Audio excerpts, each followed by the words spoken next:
Добрый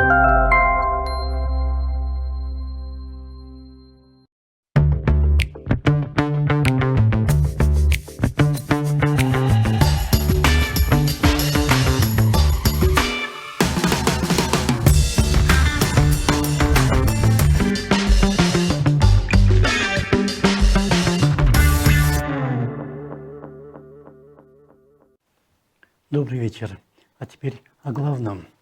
В инстаграм-аккаунте ЗАГС Садыра Джапарова, а также на телеграм-канале, который называется Садыр Джапаров, вчера появилась схема, которую назвали «Кто провокатор в Кыргызстане», взятая из газеты «Дело номер» за 23 апреля. В самой газете схема называется «Информационная инфраструктура в Кыргызской республике, финансируемая США». Пресс-секретарь президента Галина Байтерек заявила сегодня, что телеграм-канал Садыр Джапаров ведет не сам президент, а его поклонники. Одновременно с этим пост в Инстаграме был удален, а в Телеграме нет. По словам Байтерек, у Джапарова есть только один канал – президент Кыргызской республики. И сейчас IT-специалисты ищут, кто начал вести канал в Телеграме, чтобы получить коды доступа. Но возникают вопросы. Если кто-то публикует что-то от имени президента, наверное, его помощники должны все это отслеживать, чтобы не возникало никакой отсебятины. Если же такое все-таки возникает, что подтверждает последнее признание пресс-секретаря, то ответственность за это должны нести как раз эти президентские службы, ответственные за его имидж. И ведь возникает такая щекотливая ситуация не впервые. Достаточно вспомнить, как после государственного визита Джапарова в Ташкент пресс-служба президента объявила, что достигнута договоренность об открытии коридора в узбекский анклав Сох, а гору Унгарто Узбекистан согласился отдать Кыргызстану, что вскоре было опровергнуто. Гора всегда была кыргызской, а коридор в анклав не открывается. Совсем недавно в Инстаграме и Фейсбуке Садыра Джапарова появилось видео, как молодые люди разливают в пластиковые бутылки некую жидкость и довольно небрежно наклеивают наклейки с надписью «Иссык-Кульский корень», который якобы в горячем виде излечивает ковид, а в холодном виде может человека и убить. Министр здравоохранения заявил, что дозу определяет сам президент. И без 15 күндөн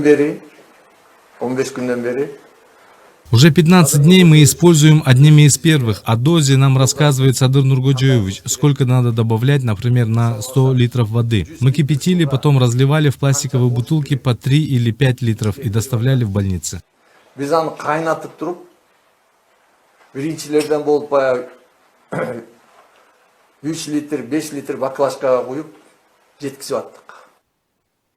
Вскоре одно из средств массовой информации, как раз включенная в схему «Кто провокаторы в Кыргызстане», сообщила, что Facebook удалил пост кыргызского президента о лечении ковида отваром аконита. Однако Галина Байтерек сообщила после этого, что оба поста и в Фейсбуке, и в Инстаграме были удалены без внешнего вмешательства.